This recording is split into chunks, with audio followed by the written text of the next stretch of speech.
Alive or dead, I don't want her. Kanaweera, Jathaka. It was while staying at Jetavana that the Buddha told this story about a bhikkhu who was tempted by his former wife. A young man from a good family in Savatthi had left his wife and children to become a bhikkhu. There were so many bhikkhus who were senior to him that he was always at the end of the line. By the time his turn came, all the delicious food had been served. He usually received no more than rice gruel with broken lumps of rice, stale chapatis, or rotting vegetables. Even that was tossed at him hastily, and he had to sit with the samaneras. Unable to survive on this fare, he took what he had gotten and went to his old house. His ex-wife took his bowl, emptied it, and served him delicious curries instead. He was so pleased by the succulent dishes that he did not want to leave. Heartened to see this, his former wife decided to test him. She invited some of her village friends to come for lunch. She also arranged for a bullock cart to be brought to the house. While the friends were eating and enjoying themselves in the main room, and the cart was waiting, the bhikkhu, her ex-husband, arrived at the door. "There's a bhikkhu at the door," her friends shouted to her. "Greet him kindly and ask him to pass on," she shouted back without emerging. Her friends did so, but he refused to leave. "He's still here," the friends shouted again. When the woman came out of the inner room and saw her husband, she exclaimed, "Oh, it is the father of my children!" She took his bowl and gave him a wonderful meal. When he had finished eating, she sat down respectfully at one side and said, "Sir, you are now a well-disciplined bhikkhu. We have been living here since you left, but there is no proper household without a master. So we've decided to leave and to return to the country. Be steadfast in your practice. Please forgive us if we have done anything wrong by you." When the bhikkhu heard this, he thought that his heart would break.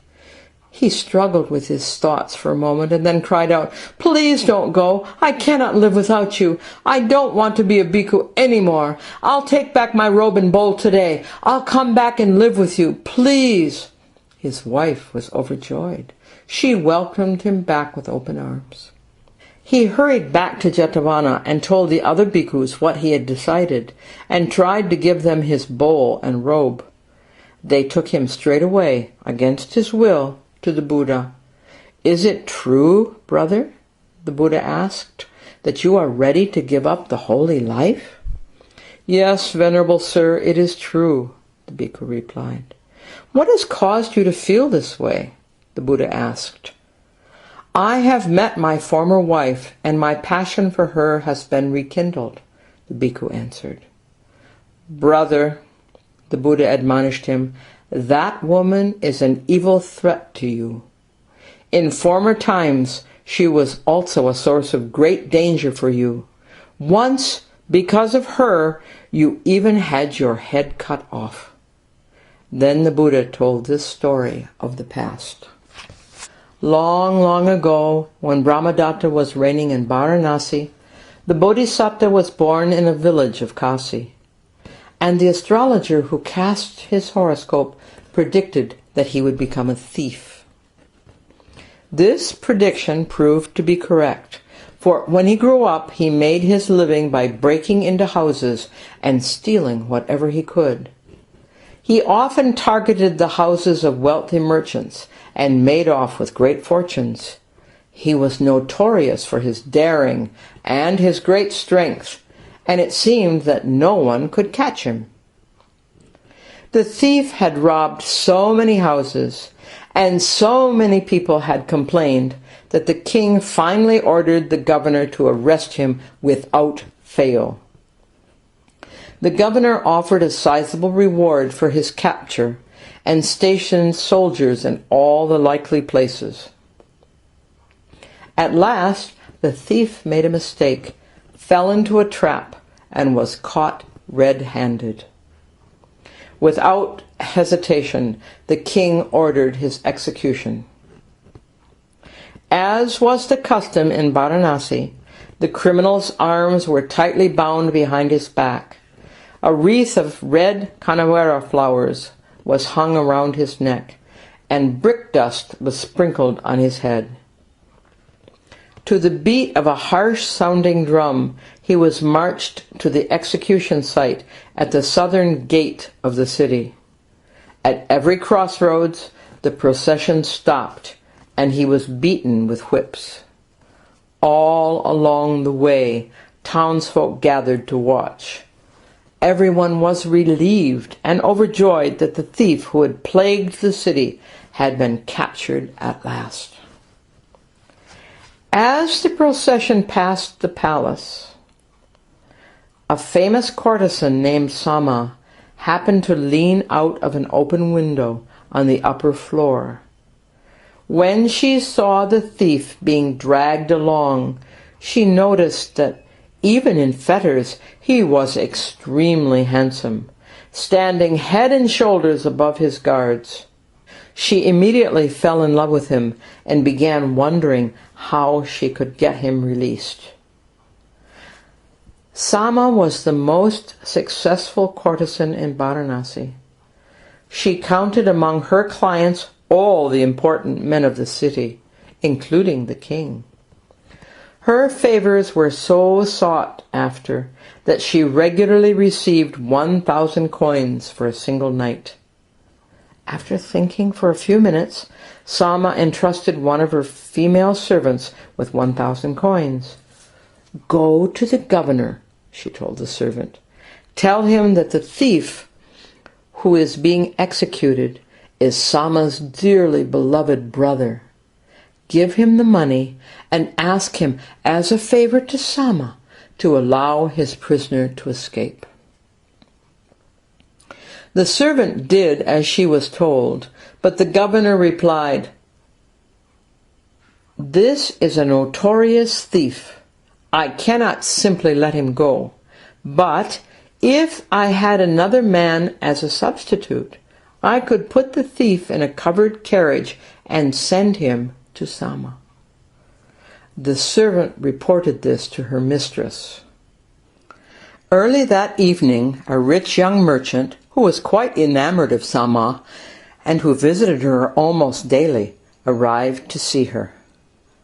Sama accepted his 1,000 coins, but as she held them in her lap, she began to weep. "My dear Sama," the young man asked, "what is the matter? Why do you weep?" "My lord," she sobbed, "the thief who was just captured is my brother. He never visited me because people told him that I follow a low trade, but I love him dearly. I appealed to the governor, and he volunteered to let my brother go free if I gave him 1,000 coins. Now I have the money, but I can't find anyone to take it to the governor for me."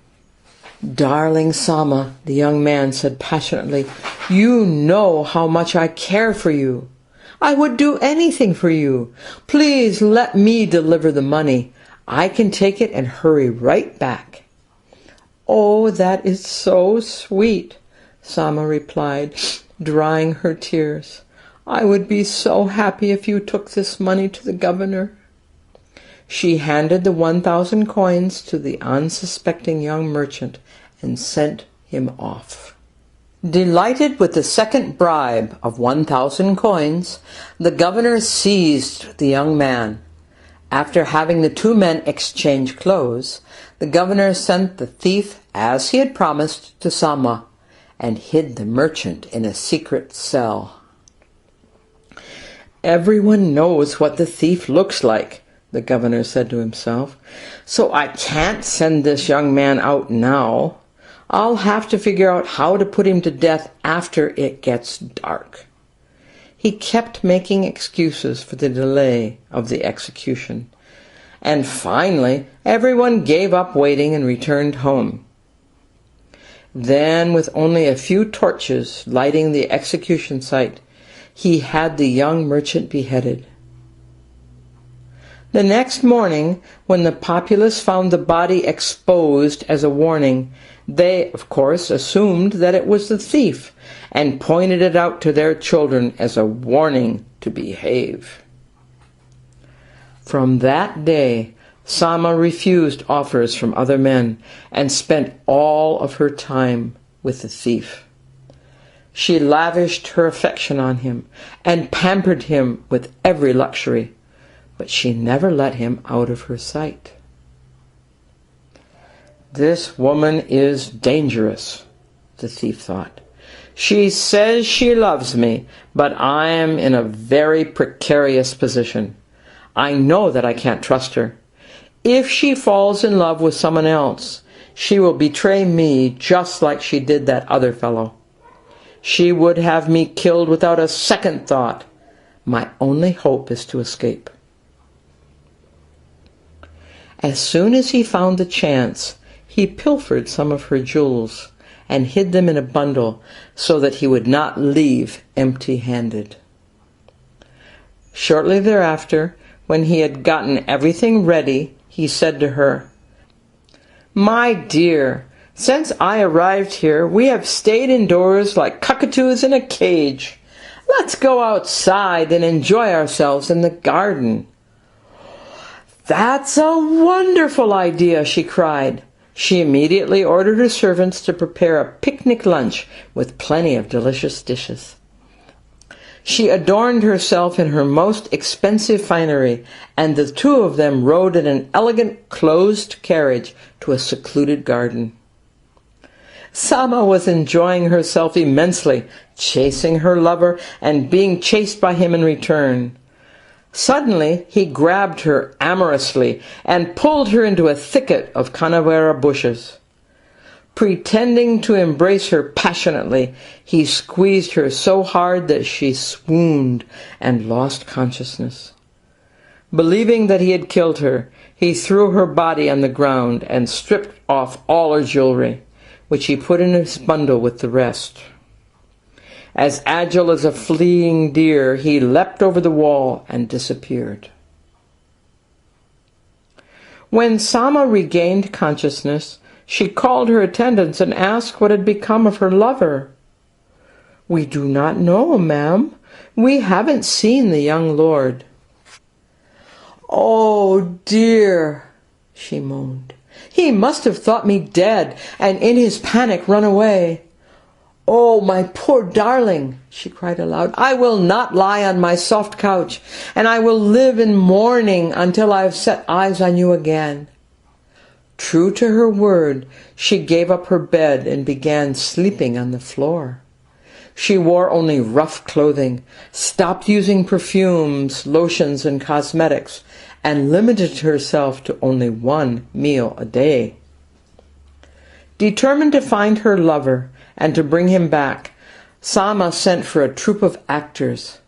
She gave them 1,000 coins and instructed them, "Take your performance everywhere, to every village, town, and city.